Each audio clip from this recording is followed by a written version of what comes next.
Roughing It by Mark Twain, Chapter 62. After a 3 months' absence, I found myself in San Francisco again, without a cent.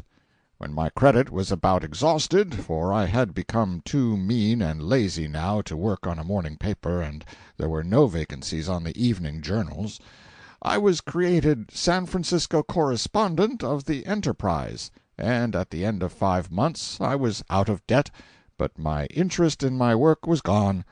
For my correspondence being a daily one, without rest or respite, I got unspeakably tired of it. I wanted another change. The vagabond instinct was strong upon me. Fortune favored, and I got a new berth, and a delightful one. It was to go down to the Sandwich Islands and write some letters for the Sacramento Union, an excellent journal and liberal with employees. We sailed in the propeller Ajax, in the middle of winter. The almanac called it winter, distinctly enough, but the weather was a compromise between spring and summer.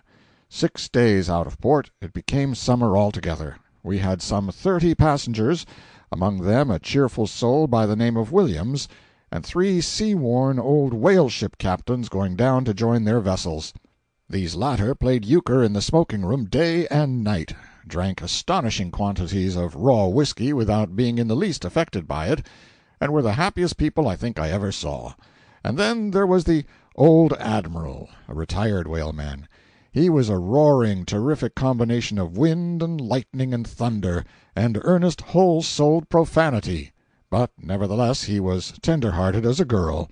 He was a raving, deafening, devastating typhoon, laying waste the cowering seas, but with an unvexed refuge in the center where all comers were safe and at rest.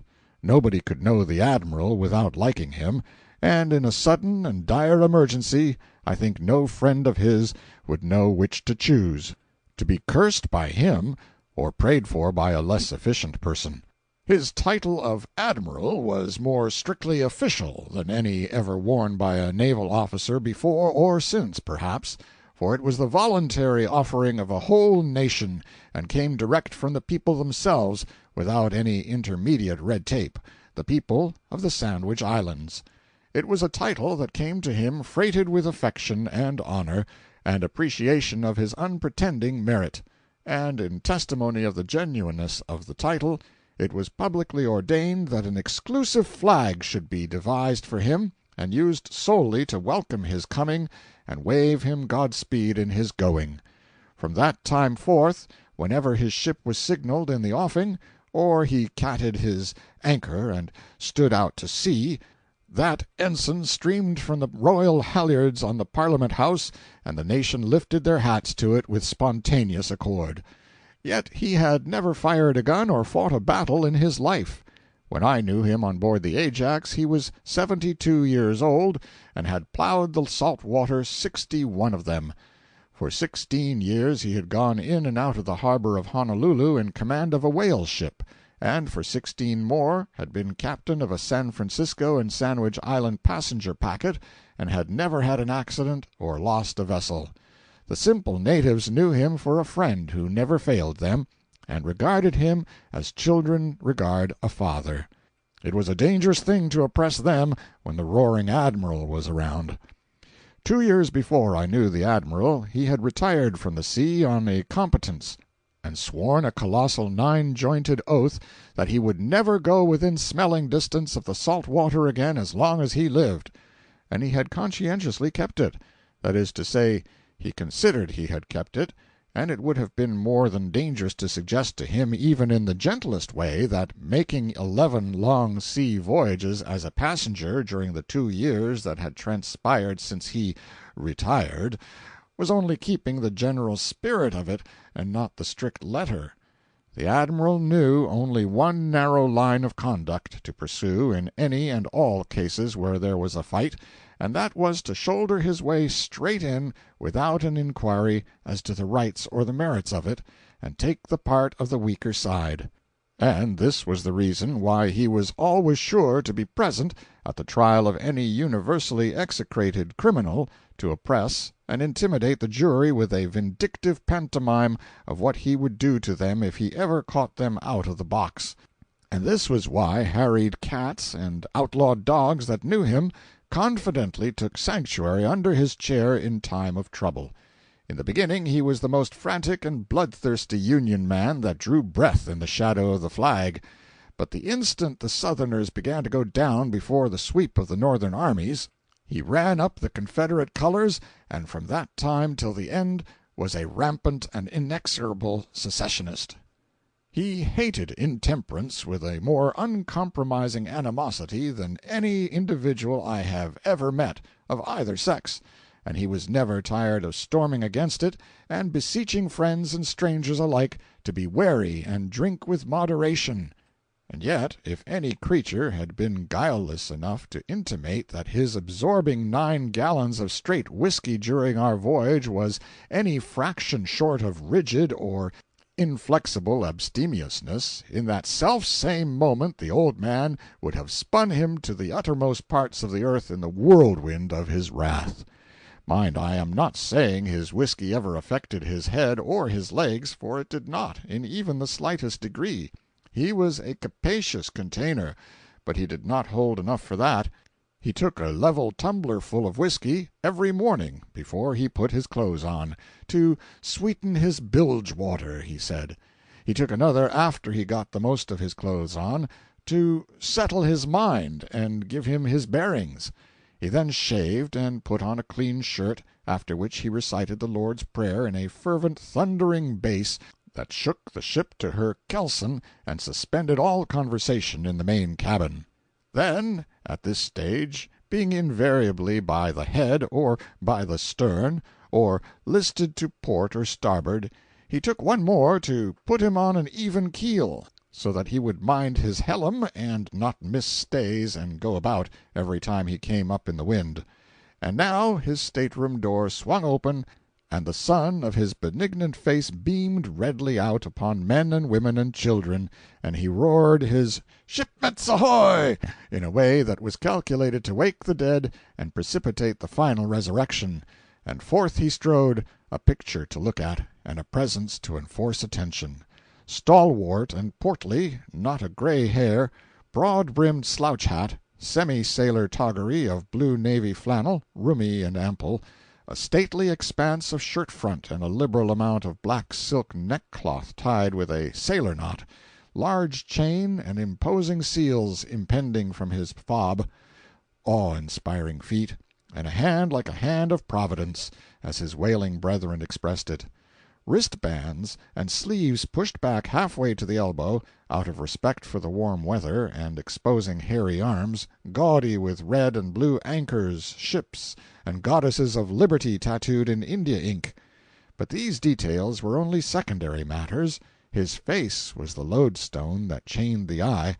It was a sultry disk, glowing determinately out through a weather-beaten mask of mahogany, and studded with warts, seamed with scars, blazed all over with unfailing fresh slips of the razor, and with cheery eyes under shaggy brows, contemplating the world from over the back of a gnarled crag of a nose that loomed vast and lonely out of the undulating immensity that spread away from its foundation. At his heels frisked the darling of his bachelor estate, his terrier Fan, a creature no larger than a squirrel. The main part of his daily life was occupied in looking after Fan in a motherly way, and doctoring her for 100 ailments which existed only in his imagination. The Admiral seldom read newspapers, and when he did he never believed anything they said. He read nothing and believed in nothing but the Old Guard, a secession periodical published in New York. He carried a dozen copies of it with him, always, and referred to them for all required information. If it was not there, he supplied it himself, out of a bountiful fancy, inventing history, names, dates, and everything else necessary to make his point good in an argument. Consequently, he was a formidable antagonist in a dispute. Whenever he swung clear of the record and began to create history, the enemy was helpless and had to surrender. Indeed, the enemy could not keep from betraying some little spark of indignation at his manufactured history, and when it came to indignation, that was the Admiral's very best hold. He was always ready for a political argument, and if nobody started one he would do it himself. With his third retort his temper would begin to rise, and within 5 minutes he would be blowing a gale, and within 15 his smoking-room audience would be utterly stormed away, and the old man left solitary and alone, banging the table with his fist, kicking the chairs, and roaring a hurricane of profanity. It got so, after a while, that whenever the Admiral approached, with politics in his eye, the passengers would drop out with quiet accord, afraid to meet him, and he would camp on a deserted field. But he found his match at last, and before a full company. At one time or another everybody had entered the lists against him and been routed, except the quiet passenger Williams. He had never been able to get an expression of opinion out of him on politics. But now, just as the Admiral drew near the door and the company were about to slip out, Williams said, "Admiral, are you certain about that circumstance concerning the clergymen you mentioned the other day?" referring to a piece of the Admiral's manufactured history. Every one was amazed at the man's rashness. The idea of deliberately inviting annihilation was a thing incomprehensible. The retreat came to a halt. Then everybody sat down again, wondering, to await the upshot of it. The Admiral himself was as surprised as any one. He paused in the door, with his red handkerchief half raised to his sweating face, and contemplated the daring reptile in the corner. "Certain of it? Am I certain of it? Do you think I've been lying about it? What do you take me for? Anybody that don't know that circumstance don't know anything. A child ought to know it. Read up your history. Read it up. And don't come asking a man if he's certain about a bit of ABC stuff that the very Southern niggers know all about." Here the Admiral's fires began to wax hot. The atmosphere thickened. The coming earthquake rumbled. He began to thunder and lighten. Within 3 minutes his volcano was in full eruption, and he was discharging flames and ashes of indignation, belching black volumes of foul history aloft, and vomiting red-hot torrents of profanity from his crater. Meantime Williams sat silent, and apparently deeply and earnestly interested in what the old man was saying. By and by, when the lull came, he said in the most deferential way, and with the gratified air of a man who has had a mystery cleared up which had been puzzling him uncomfortably, "Now I understand it. I always thought I knew that piece of history well enough, but was still afraid to trust it, because there was not that convincing particularity about it that one likes to have in history. But when you mentioned every name the other day, and every date, and every little circumstance, in their just order and sequence, I said to myself, this sounds something like this is history. This is putting it in a shape that gives a man confidence. And I said to myself afterward, I will just ask the Admiral if he is perfectly certain about the details, and if he is, I will come out and thank him for clearing this matter up for me. And that is what I want to do now, for until you set that matter right, it was nothing but just a confusion in my mind without head or tail to it." Nobody ever saw the Admiral look so mollified before, and so pleased. Nobody had ever received his bogus history as gospel before. His genuineness had always been called in question either by words or looks, but here was a man that not only swallowed it all down, but was grateful for the dose. He was taken aback. He hardly knew what to say. Even his profanity failed him. Now Williams continued, modestly and earnestly, "But, Admiral, in saying that this was the first stone thrown, and that this precipitated the war, you have overlooked a circumstance which you are perfectly familiar with, but which has escaped your memory. Now I grant you that what you have stated is correct in every detail, to wit, that on the 16th of October, 1860, 2 Massachusetts clergymen named Waite and Granger went in disguise to the house of John Moody in Rockport at dead of night, and dragged forth 2 Southern women and their 2 little children, and after tarring and feathering them conveyed them to Boston and burned them alive in the State House Square. And I also grant your proposition that this deed is what led to the secession of South Carolina on the 20th of December following. Very well.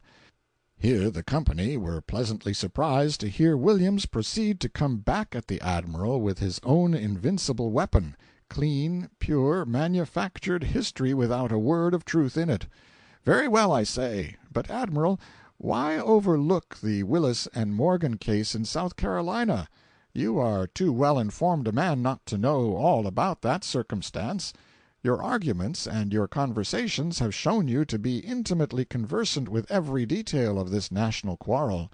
You develop matters of history every day that show plainly that you are no smatterer in it, content to nibble about the surface, but a man who has searched the depths and possessed yourself of everything that has a bearing upon the great question. Therefore, let me just recall to your mind that Willis and Morgan case, though I see by your face that the whole thing is already passing through your memory at this moment. On the 12th of August, 1860, 2 months before the Waite and Granger affair, 2 South Carolina clergymen named John H. Morgan and Winthrop L. Willis, one a Methodist and the other an old-school Baptist, disguised themselves and went at midnight to the house of a planter named Thompson, Archibald F. Thompson, Vice President under Thomas Jefferson, and took thence at midnight his widowed aunt, a Northern woman, and her adopted child, an orphan, named Mortimer Heye, afflicted with epilepsy and suffering at the time from white swelling on one of his legs, and compelled to walk on crutches in consequence. And the 2 ministers, in spite of the pleadings of the victims, dragged them to the bush, tarred and feathered them, and afterward burned them at the stake in the city of Charleston. You remember perfectly well what a stir it made. You remember perfectly well that even the Charleston Courier stigmatized the act as being unpleasant, of questionable propriety, and scarcely justifiable, and likewise that it would not be matter of surprise if retaliation ensued. And you remember also that this thing was the cause of the Massachusetts outrage. Who, indeed, were the 2 Massachusetts ministers? And who were the 2 Southern women they burned? I do not need to remind you, Admiral, with your intimate knowledge of history, that Waite was the nephew of the woman burned in Charleston, that Granger was her cousin in the 2nd degree, and that the woman they burned in Boston was the wife of John H. Morgan, and the still loved but divorced wife of Winthrop L. Willis. Now, Admiral, it is only fair that you should acknowledge that the first provocation came from the Southern preachers, and that the Northern ones were justified in retaliating. In your arguments you never yet have shown the least disposition to withhold a just verdict or be in any wise unfair, when authoritative history condemned your position, and therefore I have no hesitation in asking you to take the original blame from the Massachusetts ministers in this matter and transfer it to the South Carolina clergymen, where it justly belongs. The Admiral was conquered. This sweet-spoken creature, who swallowed his fraudulent history as if it were the bread of life, basked in his furious blasphemy as if it were generous sunshine, found only calm, even-handed justice in his rampart partisanship, and flooded him with invented history so sugar-coated with flattery and deference that there was no rejecting it, was too many for him. He stammered some awkward, profane sentences about the Willis and Morgan business having escaped his memory, but that he remembered it now, and then, under pretense of giving Fan some medicine for an imaginary cough, drew out of the battle and went away a vanquished man. Then cheers and laughter went up, and Williams, the ship's benefactor, was a hero. The news went about the vessel, champagne was ordered, and enthusiastic reception instituted in the smoking-room, and everybody flocked thither to shake hands with the conqueror. The wheelman said afterward that the Admiral stood up behind the pilot-house and ripped and cursed all to himself till he loosened the smokestack guys and becalmed the mainsail. The Admiral's power was broken. After that, if he began argument, somebody would bring Williams, and the old man would grow weak and begin to quiet down at once. And as soon as he was done, Williams, in his dulcet, insinuating way, would invent some history, referring for proof to the old man's own excellent memory and to copies of the Old Guard, known not to be in his possession, that would turn the tables completely and leave the Admiral all aboard and helpless. By and by he came to so dread Williams and his gilded tongue that he would stop talking when he saw him approach, and finally ceased to mention politics altogether, and from that time forward there was entire peace and serenity in the ship. End of chapter 62.